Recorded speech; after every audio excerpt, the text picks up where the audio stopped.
as a trailblazer and has gone on to do a little bit of moto, but then enduros. His 10-year-old bike that he bought as a new bike 10 years ago, and been doing a lot of events around the place, and has had his first dabble at road racing and loving every bit of it. As he heads down the straight, and will he take the advantage as we head into turn number one? He's holding it and only to no. In fact, we stolen from him on the outside there at the moment, so some work to do. Adrian de Sousa is the man that's been setting it all up. First time ever wins for Adrian, and just will. Nobody wants to give. Nobody wants to give when we go into a corner like that. Great work to see, and Adrian is the one that had fought out. He's had the fight to get further from the back of the field, so we saw the advantage. Adrian came out wide on the corner, but we saw then that Hamish was able to stick to his line and hold the advantage. Then the two of them went into turn number two, and nobody was going to give up. It was no fear, and it was all on for the dirt squirt. And there we go with Adrian. He's already got the advantage on that big bike, so looking out for it. Adrian de Sousa, he's the man doing all the good work, so Adrian going for it. Fourth off the line, first into the corner, and the second corner he was tied for it. I'm sure if you were to put a line through there with the transponder, they would have been side by side, but he's then made his way to the next corner, being on the outside and out of the exit of it, has then taken the advantage and gone into turn 6 in the lead. So great work out there from Adrian de Sousa on the bigger bike, which is making Hamish work. So a 600 versus a 400, but they are two clubmen, so two newbies on the block. So nice to see, and for both of them, first time at a race meeting on wet weather tyres, a whole new feel and texture, and I suppose getting used to racing than I've ever done before. And you can hear the difference. 600 over a 400, it's certainly one of them's a jet, the other's a prop plane. It's you can really hear the noise distinctiveness between those two bikes. Here we are with Adrian pulling out of that corner. Look at the buffer he's got here already. Man, this guy's getting used to it, isn't he? Going oh so well.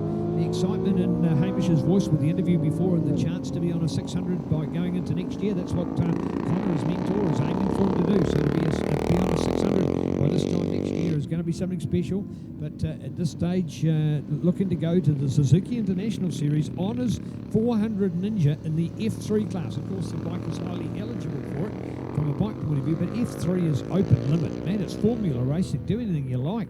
And he's going to be totally outclassed by some more serious machinery, but on the other hand, he's going to learn so much about the art and the craft of racing. So all the best to young Hamish in doing that experience, and it'll put him in good form, because still unsure as to what they'll be doing at NZSBK, as this 400 is not eligible for Supersport racing in New Zealand yet. Probably won't be by that time.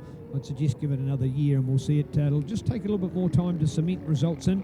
Many other countries in the world have got the 400 in Supersport racing, and I think New Zealand, just to see what happens around the world. We'll just be looking and saying, hey, let's see what happens. Maybe they've got to do some controls, or maybe is it the fact that they've got to do something to make sure that they stay as a completely stock standard bike. 400 versus 390 versus 325 versus 300. Yeah, it's got the most CC of them all, and let's hope it doesn't give it too much of an advantage.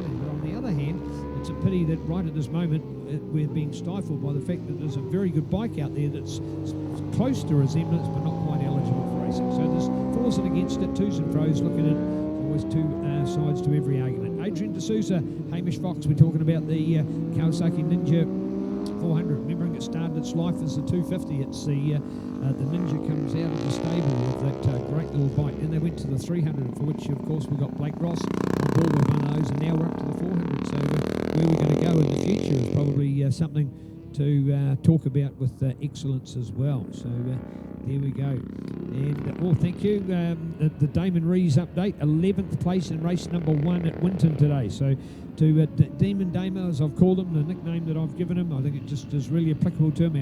One of our superstars of road racing, lap record holder of superbikes at Hampton Downs, and of course the hero of Taupo in the final round here earlier this year. So great rider and a champion man. And there he is at ASBK, Australian Superbike Race in Winton, Victoria, and he's got 11th in race number 1 today. Has not had a very good weekend preparation-wise, so he'll be disappointed in that, but on the other hand, he should take a lot of credit, because he is on a lesser power bike than some of the others. He's on a fraction of the budget of some of the others, and he's, I wouldn't say half the age, but far less experience than some of the others as well. So well done to Damon Rees. I'm just loving every race that he's going to Australia and getting better for it. And it brings him back to New Zealand as a better rider. So bring it on, Damon Rees. And of course for Demon Damo, Learn with Rees right here Friday the 25th of October, and an opportunity to learn from the best. and even if you're already pretty damn good as a road racer, you're never too old to learn, and there's no opportunity to learn from anybody better than from Team Rees, who will be here on Friday the 25th. So get ready for Labour Weekend. Come here on the Friday, learn with Rees and get more out of the day. Then have some fun with a ride day on Saturday morning. Get some practice in for the Sunday event on Saturday afternoon. And then for Sunday, the big one, the 1 hour social endurance, the 2 hour junior endurance, and the 3 hour senior endurance. That's 6 hours alone of some incredible motorcycle road racing right here at Bruce McLaren Motorsport Park. Bring it on with Honda in association with Taupo Circuit Club Motorcycle Register. Endurance race here in Labour Weekend. All right, back with our Lambs and Clubman's lineup. Hamish Fox, Sebastian. There we go. As all of this has gone on, we've lost Adrian, so we just quickly rushed in and wrote that down for me. And we've been talking about Demon Damo. As we go back to look at racing, we can see that there's Hamish all on his own, and I completely have missed. My apologies on seeing whatever happened to Adrian. It's only been in the last lap though. No, sorry, it was the one before. It was the one before I now count up. So, right, so what does that mean? Sebastian, 74. And there's Sebastian Ashburn on his 2002 Suzuki SV650 has now moved into second place. Guay Mendez has got the third place. Mark Van Wethering is in fourth, followed by Chris Smith. And Chris is on the first Lambs bike. That is the standard Kawasaki Ninja 400. Chris Smith out of Pukekohe.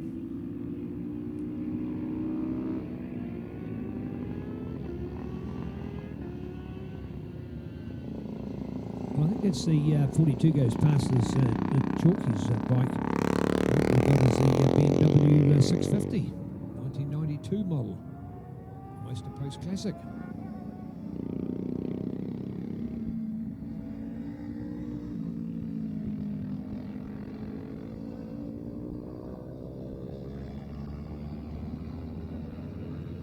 Well, back to the fluttering westerly, even a hint of a northerly coming around there. I think we've had the wind nearly in every direction today, haven't we? The flags are certainly close to 180 compared to what they were on Chile this morning at 5.3 degrees. Hasn't been so much the temperature of the day and the temperature of the track. It's been the rain overnight and the rain of today. We haven't had any rain for a little while, but with this cooler air and a lack of wind, it just hasn't been drying out at all. It's certainly got no worse. Unfortunately, it hasn't got better.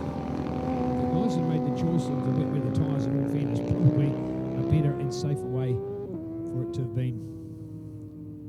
But Hamish Fox has been the star of the series for my money, and he's done it again here in Taupo today for a different reason, for his first major experience in wet weather racing. Dynamic rider, very nicely presented rider, man who's showing a lot of maturity for his years. Another conversion from the dirt, and after all, who hasn't been? Scott Moyer, Daniel Meetham, Sloane Frost, Mitch Rees, Damon Rees, Avalon Biddle, and Toby Summers. All some of Shane Richardson, all some of New Zealand's top road racers that have started their life off-road racing, and what a great way to start it is. And certainly encouragement to anybody that's got a young person that wants to get involved in the sport, no matter whether they're 8 or 18, go and have a ride off-road and start to understand how a motorcycle performs and how you control it in the slide, and of course a much more affordable form of our sport as well, and a great way to get involved. And not to say that there's any for or against a road or off-road, it's just the off-road gives you that excellent introduction to our racing. And I cannot think of an example of anybody in our top 5 or 6 of those road racing names that I've called out that hasn't been a rider to have started in the dirt. When Toby came to New Zealand for the first time, he was here as a motocross rider, and he went motarding, and then he went road racing, and as they say, the rest is history. There we are, checkered flag, Hamish to do it. Unfortunately, losing Adrian De Sousa. So as far as the racing concerned today, that'll be a serious setback for Adrian. Yes, 2 wins is fine, but then a DNF, that's only 50 points, whereas of course Hamish will have had 2 seconds in there, which is worth 46. sorry, 44, my apologies. And then he would have gone to take 25 from that. So much better.